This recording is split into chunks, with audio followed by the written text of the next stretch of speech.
دو ملکوں کی لڑائی اور فائدہ تیسرے کو۔ تاریخ میں یہ ہوتا آیا ہے، جب کوریا میں جنگ تھی جاپان نے انڈسٹریل بوم دیکھا، جب خلیجی ممالک آپس میں ٹکرائے ترکی نے سرمایہ کاری لی، اور آج 2026 میں جب آبنائے ہرمز پر کشیدگی ہے تو پاکستان کی باری ہے۔ السلام علیکم، میں ہوں محمد فیضان خان، رہبر اسٹیٹ کنسلٹنٹ سے۔ آج میں ایک انتہائی حساس لیکن ضروری موضوع پر بات کروں گا، آبنائے ہرمز بحران اور پاکستان کی معیشت پر اس کے اثرات، اور اس کا پراپرٹی مارکیٹ سے کیا تعلق ہے۔ آبنائے ہرمز ایک تنگ سمندری راستہ ہے جو اپر خلیج کو بحر عرب سے ملاتا ہے۔ اس سے دنیا کا 20% تیل گزرتا ہے، 18 ملین بیرل یومیہ۔ اس راستے کے غیر محفوظ ہونے سے دو تبدیلیاں رونما ہوتی ہیں۔ تیل کی قیمت بڑھتی ہے، شپنگ کمپنیاں متبادل راستہ تلاش کرتی ہیں، اور متبادل راستہ وہ پاکستان سے ہو کر جاتا ہے۔ بہت کم لوگ جانتے ہیں کہ گوادر سے آبنائے ہرمز صرف 400 کلومیٹر دور ہے۔ اس کا مطلب خلیج کا مال گوادر آ سکتا ہے، سی پیک روٹ سے چین جا سکتا ہے، یا پاکستان کے راستے وسطی ایشیا۔ جو چیز ہرمز بحران کے بغیر 20 سال میں ہوتی وہ اس بحران نے 2 ماہ میں کر دی۔ شپنگ کمپنیاں پاکستان کا رخ کر رہی ہیں، لیکن ایک برا پہلو بھی ہے۔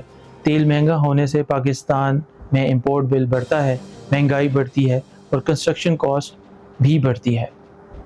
سیمنٹ، سریا، ٹرانسپورٹ سب مہنگے ہو جاتے ہیں، اور یہی وجہ ہے کہ ریڈی پراپرٹی اور ڈیولپڈ پلاٹس اس وقت زیادہ قیمتی ہیں انڈر کنسٹرکشن پروجیکٹس کی نسبت۔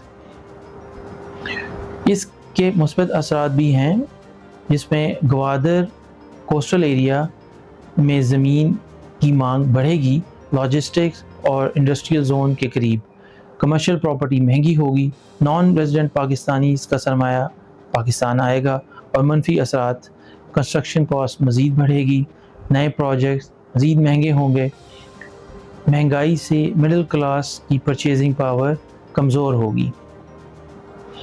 جب دو طرفہ اثرات ہوں تو سمجھدار سرمایہ کار ایسی پراپرٹی لیتا ہے جو دونوں سینیریوز میں بینیفیشل ہو۔ کنسٹرکشن لاگت سے محفوظ زمین ہمیشہ بڑھتی ہے۔ گوادر فری زون ہونے کی وجہ سے اور جیو پولیٹیکل وجوہات کی بنا پر بہترین ہے۔ اسلام آباد کیپٹل سٹی ہونے کی وجہ سے ہمیشہ سٹیبل ہے۔ دنیا کی سیاست آپ کنٹرول نہیں کر سکتے، لیکن اپنی سرمایہ کاری کا فیصلہ کر سکتے ہیں، اور وہ فیصلہ اگر صحیح وقت پر ہو جائے تو بہت فائدہ پہنچاتا ہے۔ اگر آپ کو پراپرٹی معاملات سے متعلق رہنمائی درکار ہو تو کانٹیکٹ ڈیٹیلز آپ کی اسکرین پہ موجود ہیں۔